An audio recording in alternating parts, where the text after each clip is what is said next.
Hey, what's up, everybody? This is Dante Fortson here with episode number 2 of Strange Stories in the Bible, A Spirit in the Room.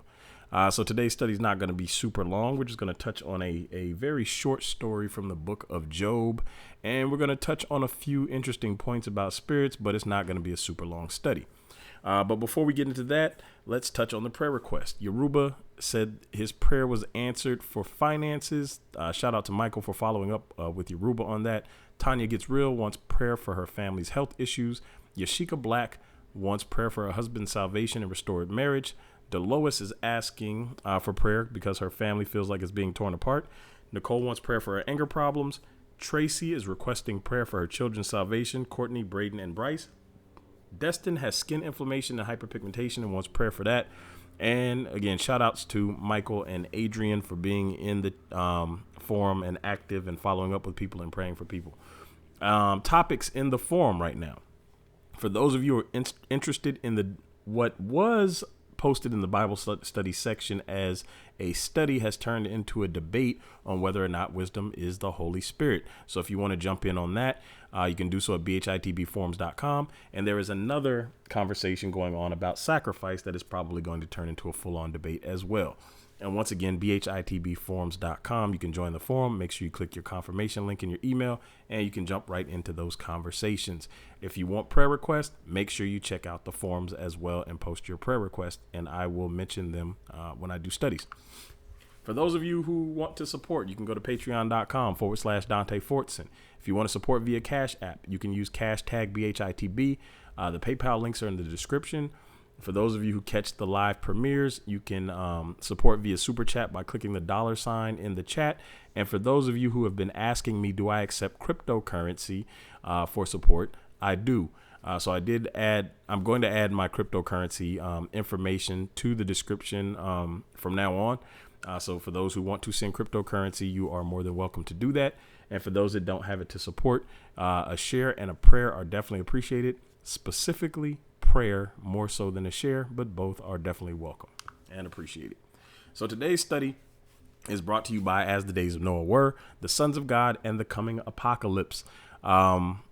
This book is, if you want to get into the Nephilim and the Sons of God and see what was happening during the days of Noah, you'll want to check this out. If you want to get more into angels and demons specifically, you want to check out Beyond Flesh and Blood, the ultimate guide to angels and demons. All right, so hit those thumbs up button, click the subscribe button, and click the notification bell if you have not already clicked it. If you don't want to miss studies, you have to click the notification bell and click all notifications. It should send you a notification about 30 minutes before new videos start. And I think it sends a second one about a minute or so before it starts as well. So thumbs up, subscribe button, and notification bell. All right, so let's get started. So when deep sleep falls on men, this is going to come from Job chapter 4, verses 13 through 21. And we're just going to touch on a few points because this story does not come back up again. It is the first and only time it occurs in scripture. And we get additional information about spirits. If you remember part 1, if you have not watched part 1 or episode 1, go back and watch that. The lying spirit. We didn't get a ton of information about the description of the spirits, but we knew that they were able to come together and discuss how they were going to deceive. They were able to choose a volunteer.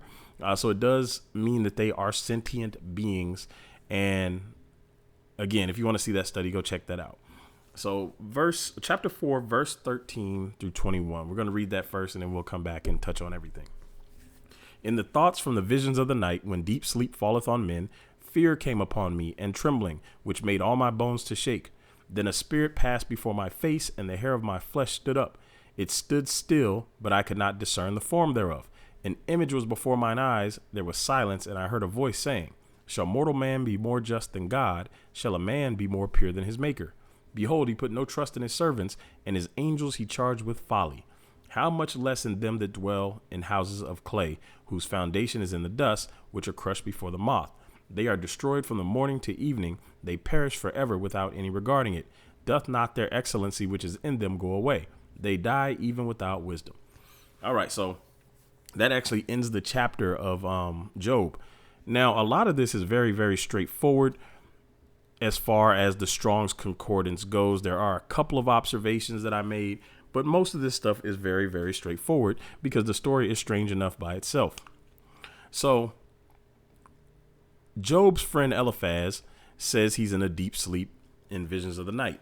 Now, the word over here, he said he was having disquieting or troubling thoughts. That is a little bit deeper than what we see here, where it says in thoughts from the visions of the night. We see that these thoughts that he's having are disturbing, not just regular thoughts. But the term deep sleep right here, this is an interesting one because when deep sleep falls on men, 86:39. Now, this deep sleep is the same kind of deep sleep we'll see in Genesis chapter 2:21 when God puts Adam to sleep and makes Eve from his rib, 86:39, a deep sleep. So Job's friend Eliphaz was in a super deep sleep when he had this vision, and the vision disturbed him. Now, people have differing opinions about what he saw. Some people say it was God. Some people say it was the Holy Spirit. Some people say it was a ghost or a poltergeist. Some people say it was an angel. But the fact is, it's called a spirit. And we're going to talk about that for a second. We're going to talk about the concept of a ghost. And we'll use the word apparition. And the reason we use the word apparition, because it just means, as you see, a ghost or ghost-like image of a person, the appearance of something remarkable or unexpected, typically an image of this type. So a ghost or ghost-like image of a person. The reason we use this word is because the description Eliphaz is about to give in a second. So we look at the word ghost, and the ghost definition says an apparition of a dead person which is believed to appear or become manifest to the living, typically as a nebulous image. Now, again, I'm not saying this is a ghost. I'm just pointing out some things that are said, and we're just looking at some definitions. So far, it fits the definition of an apparition, a ghost-like image of a person. And we're going to see in a second. It says the appearance of something remarkable or unexpected, typically an image of this type. So again, this apparition or this spirit fits the definition. The ghost, an apparition of a dead person who is believed to appear, become manifest to the living, typically as a nebulous image. So let's I looked up the word nebulous, and nebulous says this: in the form of a cloud or haze, hazy, of a concept or idea, unclear, vague, or ill-defined. So that doesn't fit, but it does fit in a form of a cloud or haze, hazy. So we see that right here. Job 4:16, he says, it stood still, but I could not discern the form thereof. So it's formless, or he doesn't know what form this is. He said, and an image was before mine eyes. There was silence. This is an important part right here. There was silence. Now, before we get to that, he calls this a spirit right here in verse 15. He calls it a spirit. The word right here is Ruach. We're going to see this 7307. The word is Ruach, and we're going to see that the hair stood up on his body. Now, this word right here, 8185, the hair stood up. We'll concentrate on that for just a second, and then we're going to come back. See, the hair, not 8185. This is for hair, stood up, 5568. We're going to concentrate on this for a moment. Now, when people have these kind of supernatural encounters, if you watch any of the ghost hunter shows or any of the medium or psychic shows or anything like that, people will often report that their hair stood up on the back of their neck or their arm. Their hair stood up is usually associated with EMFs, electromagnetic fields, and they say that the electricity in the atmosphere changes when these spirits appear or are around. And again, this is according to these ghost hunter shows and personal experiences that people have claimed to have had. Some of us have felt the feeling of being in fear and then feeling like the hair is standing up, or even seeing the hair stand up on our body. Now, this is the same word here, right here, stood up, 5568. It's the same word used right here, translated as trembles. And this is in reference to fear of the Lord's judgment. I'm afraid of your judgment. My flesh trembles for fear of you. So this is a deep, deep fear that came upon Eliphaz when this spirit appeared to him. Now, again, they couldn't discern his appearance. It was in a nebulous form, as I pointed out. That's why some people believe it may have been a ghost. Now, let me go back just a little bit. So there's silence, and this is interesting that he calls attention to the fact that there was silence. And then he hears a voice. He heard a voice. Now, there's a reason that the silence seems to be emphasized. I'm not saying this is 100% why, but it seems to be a logical reason, because he wants to draw attention to the fact that there was nothing else going on, nothing else being said, but then something loud and sudden is going to happen. And we see that this is 6963, a voice and a voice. But we get over here, a sound, a voice, this definition. And when we get to the exhaustive concordance, we see birds, bleating, crackling, cry, crying, growl, listening, loudly, loudness, lowing, noise, obey. We get that outcry, proclamation, screamed. So this is very likely a loud sound. So he wants to give you the contrast that this spirit came in, stood before him. He couldn't make out the form. It was silent. And then all of a sudden it yelled or spoke in a very loud voice to him and said the following: shall a mortal man be more just than God? Shall a man be more pure than his maker? Behold, he put no trust in his servants, and his angels he charged with folly. How much less in them that dwell in the house of clay, whose foundation is in the dust, which are crushed before the moth. They are destroyed from morning to evening. They perish forever without any regarding it. Doth not their excellency which is in them go away? They die even without wisdom. So this spirit appears, scares the crap out of Eliphaz, and then gives him a message which he clearly does not forget. Now, there are a few observations that I noticed in here as I was going through. The same word Ruach is used in 1 Kings 22. And we talked about the lying spirit. It does not call this spirit an angel, even though people believe it's an angel. Same as in 1 Kings 22. The spirits there were not called angels. The terms all the host of heaven was used. And then it tells us that this Ruach came forward and volunteered to be a lying spirit, which means it was not originally, or it's not in the official capacity of a lying spirit. Now, one of the other things we noticed too is that it was able in 1 Kings, it was able to possess or go control the mouth of the prophets. This spirit, although it does not have a form, still managed to speak and make a sound and interact with the physical world to the point that Eliphaz could hear it. So we see that is common too when people what they refer to as hauntings. We see that people hear voices and all kind of other stuff that goes on. Now in 4:18, where it says, behold, he put no trust in his servants, and his angels he charged with folly. There's intentionally a different words used here.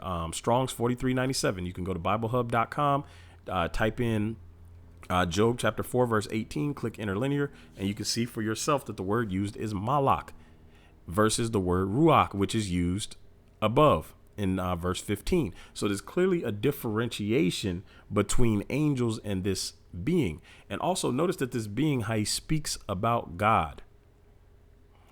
It's let me see. Let's read it here. Shall a mortal man be more just than God? Shall a man be more pure than his maker? Behold, he put no trust in his servants, and his angels he charged with folly. He seems to be speaking as in the third person, which isn't strange. God does it sometimes in the Bible. So it doesn't necessarily prove that this is not God, but it seems to indicate that this may not be God, or is very likely not God appearing to Eliphaz. It is likely some other spirit that maybe volunteered to go down to speak to Eliphaz based on what we saw in 1 Kings 22, that there was a council and somebody volunteered to go down. It's possible that there was a council. It's possible that this spirit acted on its own. It's possible that this spirit was sent from God. It's kind of hard to tell based on the text. But it also gives us some interesting insight to Luke 24:39. Behold my hands and my feet, that it is I myself. Handle me and see. For a spirit hath not flesh and bones, as ye see me have. This is Christ talking to Thomas and some of the other disciples, but this is Christ. And this is after the resurrection, when they think he is a ghost, or a spirit, and they're actually kind of trembling, afraid of him. And then he asked them for something to eat, and then he eats in front of them. They gave him a boiled fish, broiled fish and a honeycomb, and he ate in front of them. But they thought he was a ghost or a spirit. Let me change that. So they thought he was a spirit. Now, it's interesting that they differentiated between angels and spirits. And as we get into the demonology and angelology study, when I do start those, I'm going to point out some of the differences in the word and how they use the word spirit. You'll find that sometimes they use the word spirit and sometimes they use the word unclean spirit. And it's a very slight difference. But if you watch the Nephilim Giants part 1, I pointed out that the unclean spirits, the definition in Greek, actually refers to a spirit of a wrong mixture or a wrongly mixed spirit. So go check out Nephilim Giants part 1 if you want to get deeper into the wrongly mixed spirits. But yeah, this story just kind of stands out because it's one appearance of what appears to be a ghost in the Bible. It's called a spirit, but it does have all the elements of what we would call a typical haunting. Well, not all the elements. It has a few of the elements of a typical haunting. And I think in part 3, I'm going to cover Peter's escape from prison, in which an angel appears and we see some signs there that are very synonymous with alien abduction. And it's just, again, it goes to the point that a lot of the stuff that we think is new or not explained in the Bible is actually in the Bible. And to be clear, for those that don't know my position on aliens, I do believe that they are fallen angels. I do believe a lot of this stuff comes from the spirit realm, and it's not all explained as beings coming from other planets. So yeah, we'll get more into that when I get into the angels and demons studies. But I did want to point this out. So make sure you grab your copy of As the Days of Noah Were. Make sure you grab a copy of Beyond Flesh and Blood if you want to get more into spirits and supernatural entities. There are other strange stories in the Bible like this, one-offs that give us slight insight into the spiritual realm, and that there are other things out there besides just angels and humans. So if you like the video, click the thumbs up. Make sure you subscribe. Make sure you click the notification bell so you don't miss any future studies. And with that said, until next time, I'm out.